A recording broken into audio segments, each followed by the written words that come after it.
प्यारे बच्चों, हमने पहला पाठ पढ़ा और आज हम आ गए हैं कक्षा 10 के दूसरे पाठ में, जिसका नाम है तुलसीदास। इस पाठ को पढ़ने से पहले हम थोड़ी सी रूपरेखा समझेंगे इस पाठ की। इसमें अवधी भाषा में चौपाई दी गई है। चौपाई चौपाई क्या होती है सर? छंद का एक प्रकार होता है। छंद का एक प्रकार होता है। 16 उसके अंदर अक्षर मात्राएं होती हैं, तो वो तो मैं बाद में चर्चा करूंगा। तो हम तुलसीदास की चौपाइयां पढ़ेंगे इसमें, और अंतिम में दोहे दे रखे हैं, वो दोहे पढ़ेंगे। 3 पद इसमें दिए गए हैं अपने यहाँ। तो उन विषयों को हम पढ़ेंगे। बड़े सरल हैं, बड़े आनंददायी हैं, बहुत आनंद आने वाला है। अब हम विचार करते हैं एक बार इनके बारे में, तुलसीदास जी के बारे में। तुलसीदास जी के बारे में विचार करने से पहले मैं एक बार कुछ पुराने जो ऋषि मुनि हुए हैं उन पे विचार करूंगा। हमारे जो पुराने ऋषि मुनि हुए हैं, उन्होंने हमारे लिए बड़े आदर्शवादी काव्य लिखे हैं, बहुत आदर्शवादी काव्य। अगर आज भी हम उनके बताए हुए मार्ग पर चलते हैं तो निश्चय ही हमारा जीवन सर्वोत्तम हो जाएगा। उन्हीं में से एक हुए वाल्मीकि जी।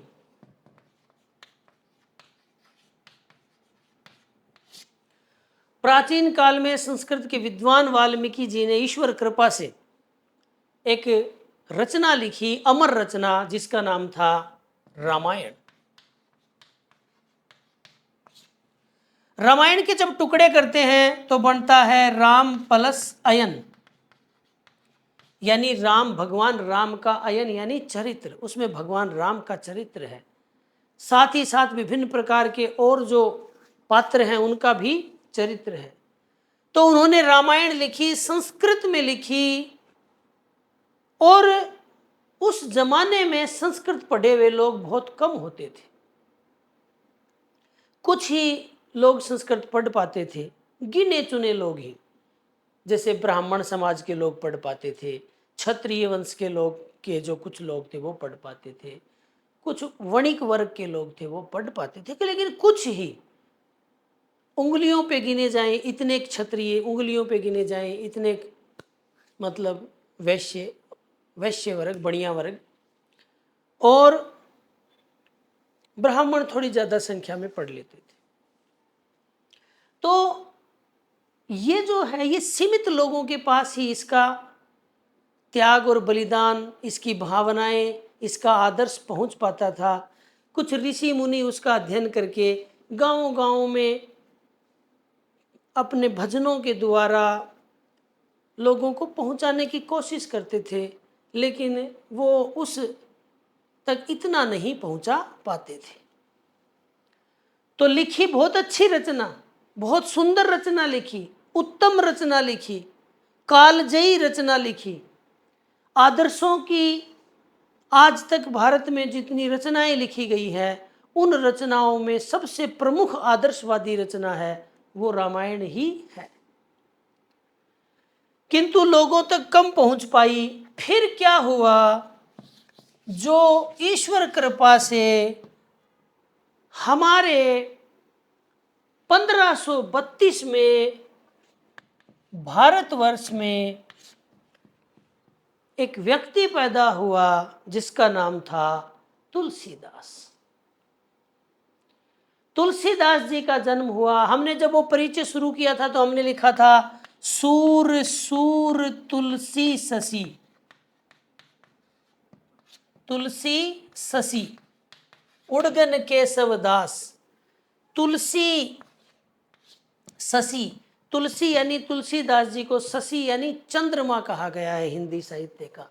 सूर सूर तुलसी शशि उड़गन केशव दास, यानी सूर को, सूरदास जी को तो सूर्य कहा गया है और तुलसी जी को चंद्रमा कहा गया है। इतना शीतल व्यवहार इनका, तो इनको चंद्रमा कहा गया है। अवधी और ब्रज दोनों भाषाओं से पूरी दक्षता के साथ अपना एकाधिकार रखने वाले तुलसीदास जी ने इस रामचरितमानस की जो रचना की, वो रचना अद्भुत थी।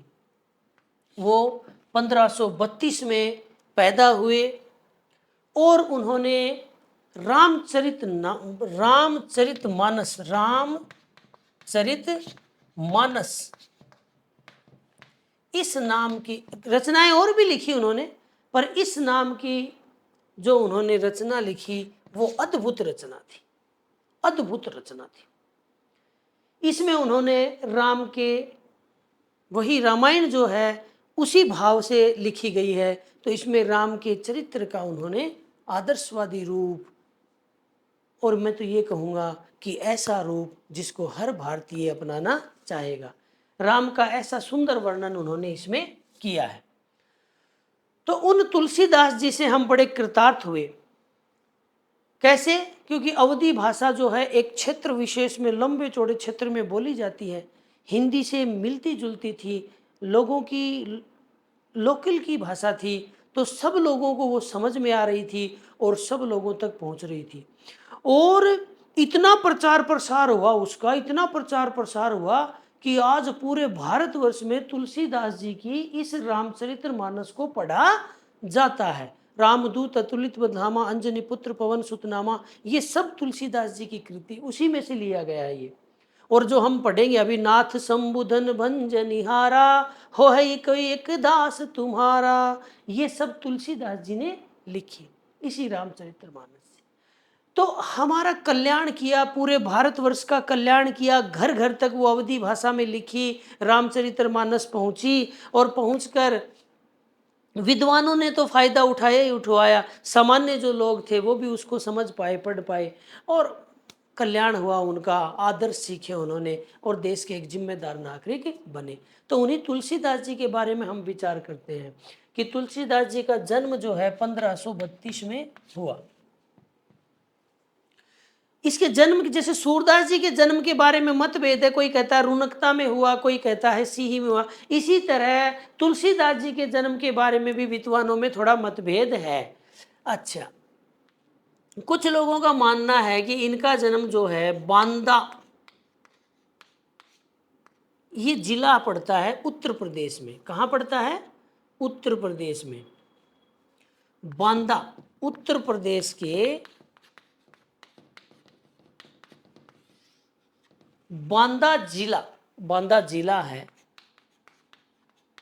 और उस जिले में एक गांव पड़ता है राजापुर। उस राजापुर में इनका जन्म हुआ, ऐसा कुछ विद्वानों का मानना है। दूसरा मानना क्या है कि यही उत्तर प्रदेश में एक जिला पड़ता है एटा। क्या जिला है?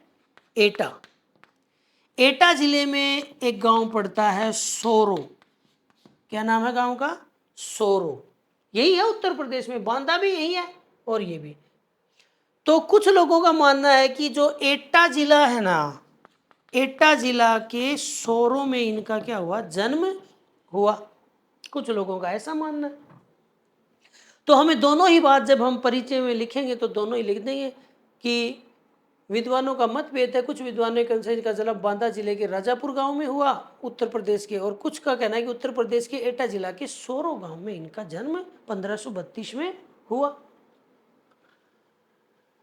बचपन बड़ी मुसीबतों में गुजरा, माँ बाप चलते रहे,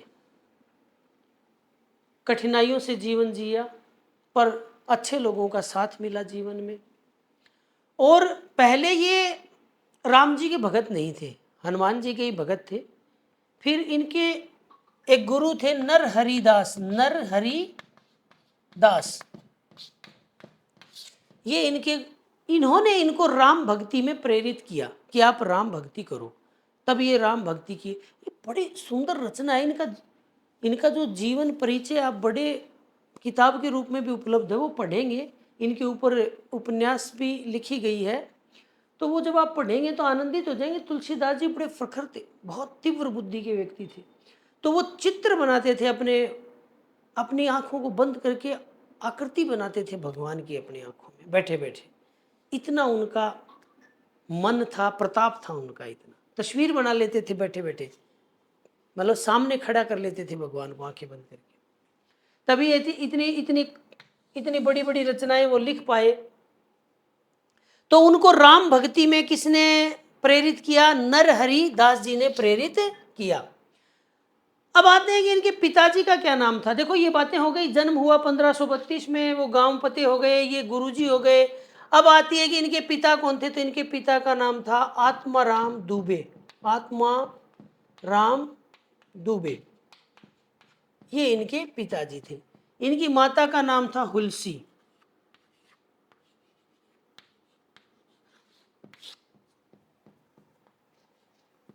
इनकी माता का नाम था हुलसी, आत्माराम दुबे और माता का नाम हुलसी। फिर क्या हुआ कि ईश्वर कृपा थी इनके ऊपर और ये पढ़ते पढ़ते विद्वान हो गए। विद्वान हो गए तो इनकी जो शादी थी वो भी एक विदुषी से हुई। दीन बंधु नाम के एक व्यक्ति थे, उनकी बेटी थी। दीन बंधु पाठक जी की बेटी थी जिनका नाम था रत्नावली। क्या नाम था? रत्नावली।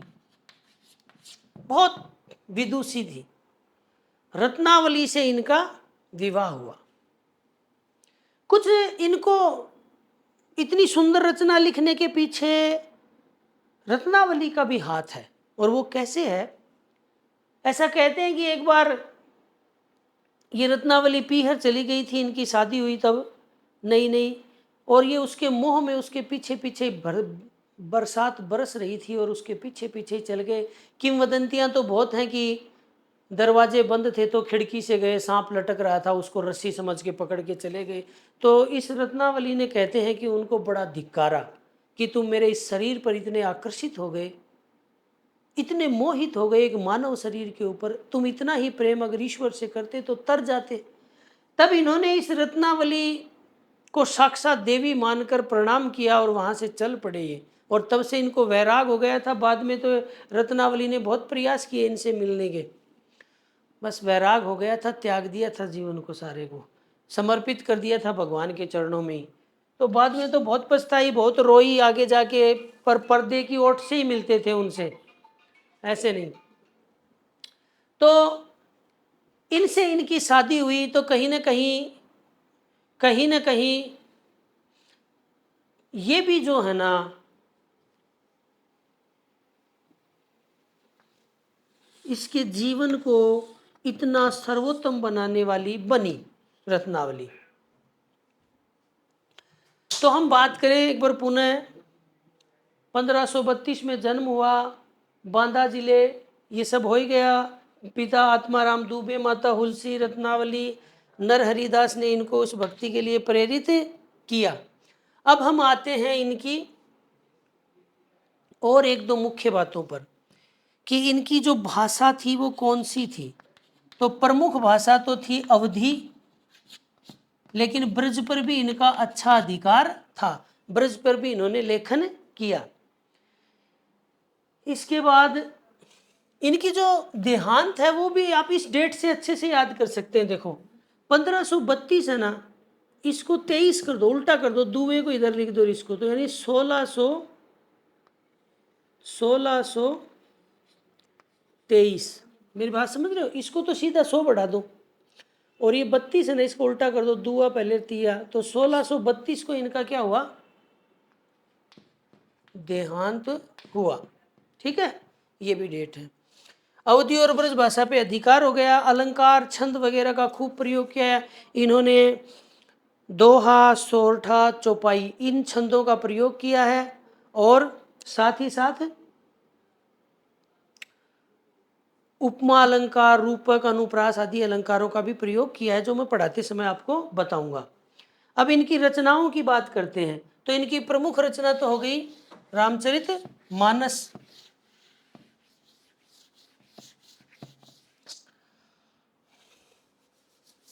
इसके अलावा इनकी देखो कौन कौन सी है।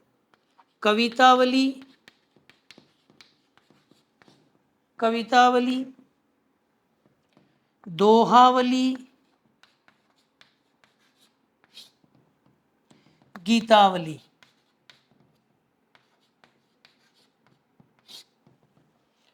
कवितावली, दोहावली, गीतावली। अब देखो कविता में ही दोहे होते हैं, दोहे क्या होते हैं? गीत होते हैं। एक से ही शब्द है, आगे वली वली वली वली वली, तो कवितावली, दोहावली, गीतावली, एक ही तो बात हुई। तो आप ऐसे करें, कविता कविता में क्या होते हैं, दोहे, कविता, दोहे, दोहे गीत होते हैं, गीतावली। तो एक से ही नाम हो गए तो याद करने में आपको दिक्कत नहीं आती, कवितावली, गीतावली, दोहावली, है ना। फिर एक इन्होंने एक पुस्तक लिखी है कृष्ण गीतावली। ये देखो थोड़ी अलग है, राम के भगत थे और लिखी कृष्ण गीतावली। तो कृष्ण गीतावली, तो ये भी आपको याद रहे। एक तो गीतावली है, एक उससे पहले कृष्ण लगाए, कृष्ण गीतावली। तो देखो प्रमुख रचनाएं कौन कौन सी हुई, रामचरित मानस, ओके। फिर कवितावली, कविता में दोहे हैं तो दोहावली, दोहे गीत, गीतावली, फिर कृष्ण गीतावली। और एक इन्होंने लिखी विनय पत्रिका, विनय पत्रिका, ये इन्होंने लिखी। और मैं मुख्य इनकी हुई कि रामचरित मानस। तो कौन कौन सी हो गई, रामचरितमानस हो गई, और ये अन्य जो मैंने आपको गिनाई ये हो गई। तो इसमें ये तो सेम हो गई, इसमें कृष्ण लगा तो रहेगी, ये विनय पत्रिका। तो याद भी रह जाएगा, भगवान श्री राम बड़े नम्र थे, विनम्र थे, तो विनय पत्रिका इनकी ये हो जाएगी। तो ये था प्यारे बच्चों हमारा तुलसीदास जी का पता। अब इसमें आप जो है ना, मैं शुरू से पढ़ा रहा हूँ, वहाँ आप बिंदुवार इसको लिख सकते हैं, इसका एक परिचय बना सकते हैं। तो मैं अभी इसका एक परिचय आपको बनाकर दे देता हूं, ठीक है। उसको फिर आप स्क्रीनशॉट लेके नोटबुक में उतार लेना, ठीक। तो प्यारे बच्चों, जिस हिसाब से मैंने आपको पढ़ाया था उसी हिसाब से मैंने इनका परिचय लिखने का प्रयास किया है। तो आप इसको, अक्षर छोटे हैं तो थोड़ा जूम कर लेना और इसका स्क्रीनशॉट लेके यूं का यूं आप उतार लेना। 2 नंबर का आता है ये, तो 2 नंबर के लिए पर्याप्त है, ठीक है। धन्यवाद।